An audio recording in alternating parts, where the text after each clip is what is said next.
Good morning, 4th grade. Mr. Harris again with another video. Trying to tackle close reading. Today we're going to be going over inferences using fiction text. So as always, make sure you're sitting down, paying attention, following along, because there will be an assignment in Study Island for you guys to complete as well. And at the end of this video, I'll include the attendance question for today that you guys can answer via your portfolios on Class Dojo. Alright, so let's jump right into it. So the title of our story today is Secret Valentine. Now, we remember our action steps for tackling the text. Our first step is always to preview that passage, jot the genre and the thinking jobs. Now, I briefly mentioned it before, so that might give you a clue. But as we look at this text that we have in front of us, we notice that we don't have any dates. Our characters don't have first and last names, so we can assume that they aren't real people. And we don't have any real locations, any real cities or states to help us understand that this story may have actually taken place. The absence of all of these facts lets us know that our genre for this text is going to be fiction. Our genre is fiction.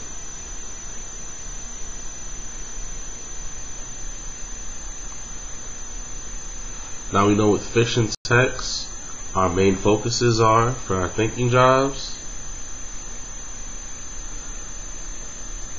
Those are going to be characters, problem, solution, lesson learned.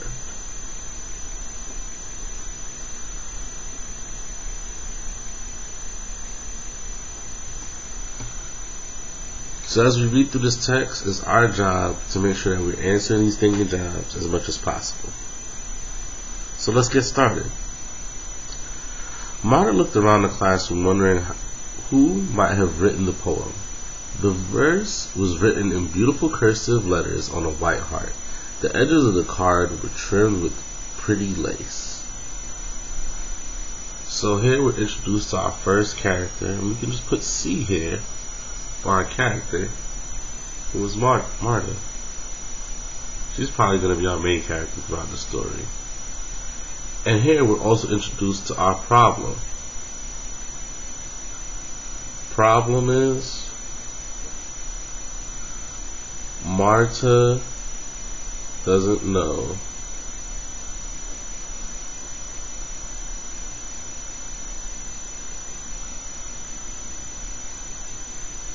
who wrote the poem.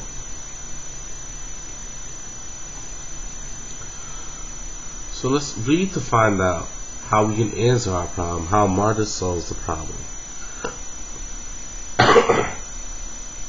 Roses are red, violets are blue.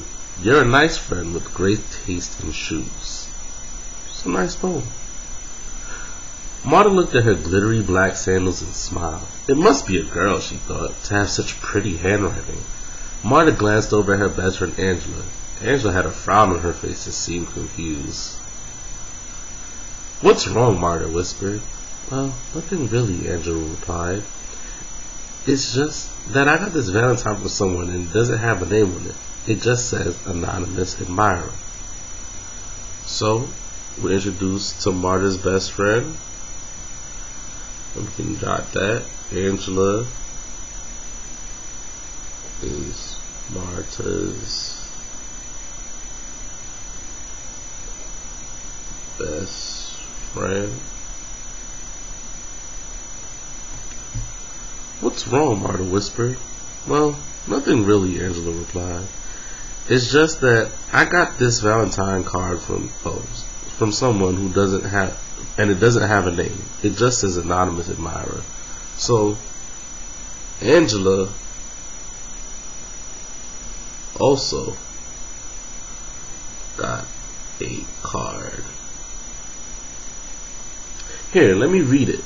Angela passed the card over to Marta. Best wishes for you on St. Valentine's Day. Love, luck, and happiness are headed your way. It's a Valentine's mystery, Marta exclaimed. The other students in the room turned to look at her. Mr. Valencia looked up from his desk. He wasn't the strictest teacher in the whole school, but he did expect everyone to read quietly during the first 15 minutes of class. Is there something you'd like to share, Marta? Mr. Valencia raised his eyebrows when he asked these sorts of questions. Perhaps you have something more interesting than your library book? So here we have another character, Mr. Valencia. And we know that Mr. Valencia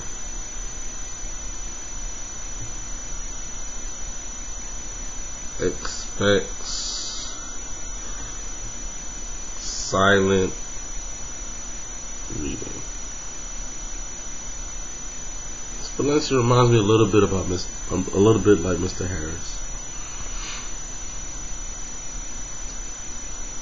Marta shook her head and looked at her book.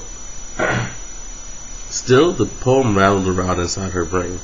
All around the room, kids were looking at the anonymous poems on their desks. Did everyone get a Valentine card? Marta decided that she was going to find out. At the literacy stations, the class had time to write letters to their friends with complete sentences, correct grammar, and punctuation. One of Mr. Valencia's rules. Marta scribbled a note and passed it to Angela. If you received a Valentine's Day card or poem, sign your name on the list below. Angela wrote her name below Marta's name and passed the list to her table partner, Hugo. Hugo read the note and smiled, and signed his name under Angela's name. He passed the note to his buddy, Ramon. By recess, the whole class had signed their names. On the playground, everyone in Marta's class was trying to guess who had written the poems. All of the poems rhymed. They seemed to say something special for each child. The kids were giggling as they raced to read each other's cards. So here we can stop and jot. Everyone received a card.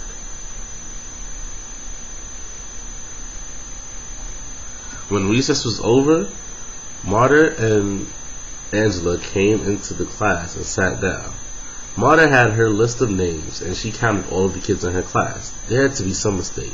Whose name was missing? Who did not get a St. Valentine's Day card? Marta chewed on her lip while she considered. A thought struck Marta suddenly. She raised her hand. Mr. Valencia, did you get a poem today? Marta asked. A poem? Mr. Valencia raised only one eyebrow. Marta knew that meant he needed more information. You know, a Valentine's Day poem. A Valentine's Day card with a poem on it. We all got one this morning from a secret admirer. No, Marta, I don't believe I did get a card. Mr. Valencia surprised Marta then. Just before he began the lesson, Mr. Valencia winked at Marta. So here, at the conclusion of the story, we have our solution.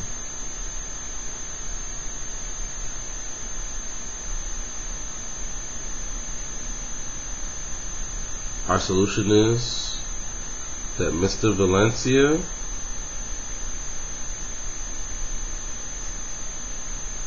wrote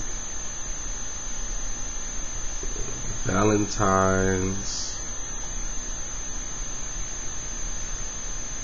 Day cards for his students.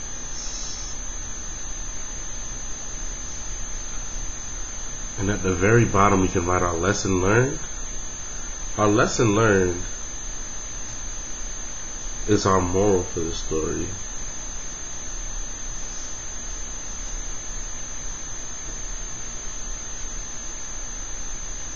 And it typically incorporates this idea that, or understanding that we have, or universal understanding that we have, based on the story. So for this story, our lesson learned can be that good things can come from the least expected places. And I say that because we know that Martyr expressed that Mr. Valencia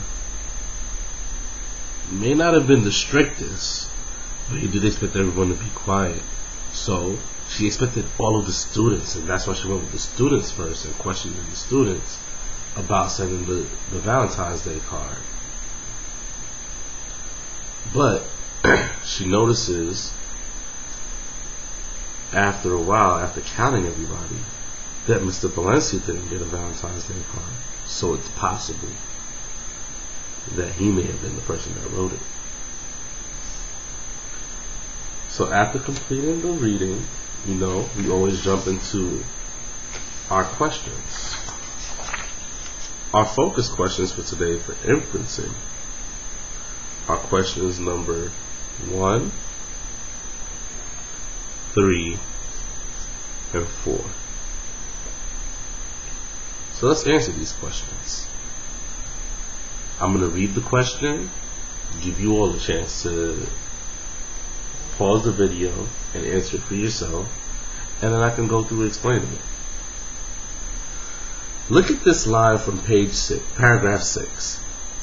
It's a Valentine's mystery, Marta explains. From this line, the reader can tell that Marta A. believes that Angela is playing a prank, B. frequently interrupts Mr. Valencia's class, C. has trouble focusing on her work, D. is excited about trying to uncover the identity of the anonymous poet. So you can go ahead and pause the video and take a moment to answer this question. Alright. Answer choice A. Believes that Angela is playing a prank. This line does nothing for us indicating that she believes Angela is playing a prank. Marta's just making an observation, so we can cross that out. B. frequently interrupts Mr. Valencia's class. There's nothing in this specific line that says that Marta frequently interrupts Mr. Valencia's class, so we can cross that answer choice out as well. C. has trouble focusing on her work. While that may be true, this line doesn't give us any details that says she isn't focusing on her work, so we can cross that out as well. D. is excited about trying to uncover the identity of the anonymous poet.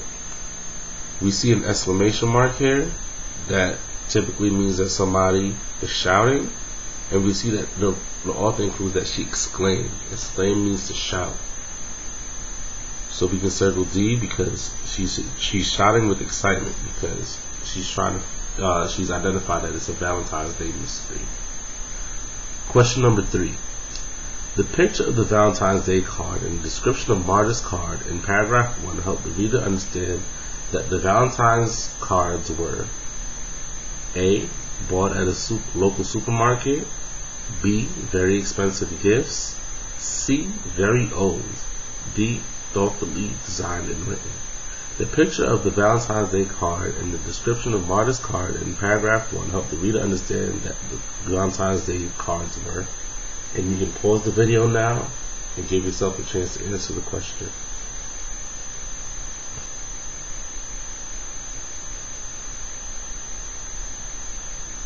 Answer choice A. Bought at a local supermarket. So let's look at the picture. You have a small representation of the picture here, and we can't actually read it because the print is too small, but we have the picture here. And if we're looking at the description in paragraph 1, the verse was written in beautiful cursive letters on a white heart. The edges of the card were trimmed with pretty lace. Who could it be from?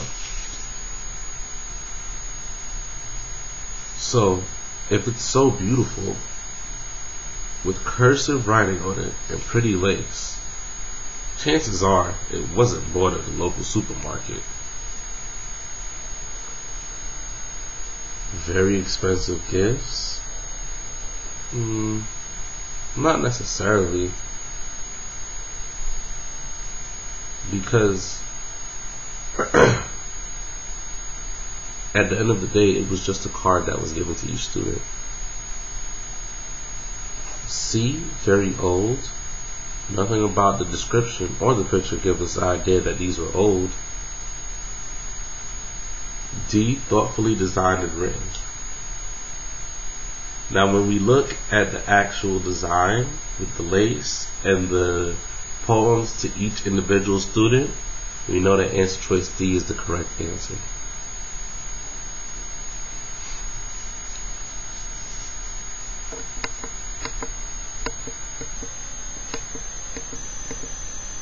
Which line from the story indicates that Marta suspects she knows who wrote the secret Valentine's Day poem? D. Marta looked around the classroom wondering who might have written the poem. G. Mr. Valencia, did you get a poem today? Marta asked. H. Marta scribbled a note and passed it to Angela. J. Marta chewed on her lip while she considered. Go ahead and pause the video and give yourself an opportunity to answer the question for yourself.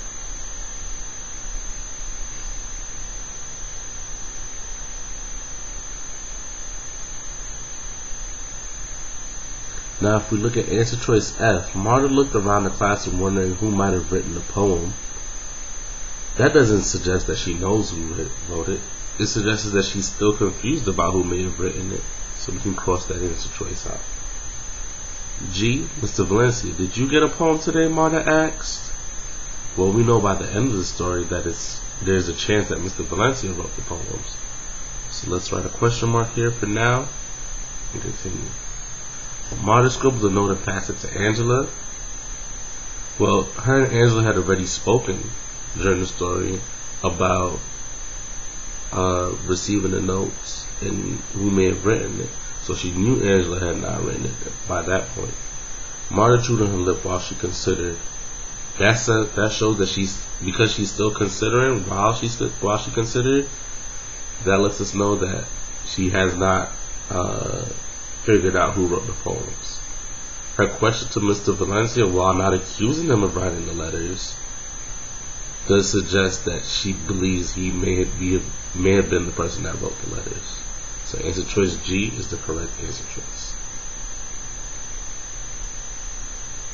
Alright, that's it as far as learning our questions as far as inferencing are concerned for the teacher model. As I said, there's a lesson and a few questions for you guys to answer in Study Island around inferencing. And finally, we have our attendance question for today, which is, if you could change one rule that your family has, what would you change? If you could change one rule that your family has, what would you change? Go ahead and write about it in Class Dojo in your student side portfolio, and I'll take a look at that and mark that for attendance. Look forward to hearing from you guys and seeing what you guys think. Alright, have a great day.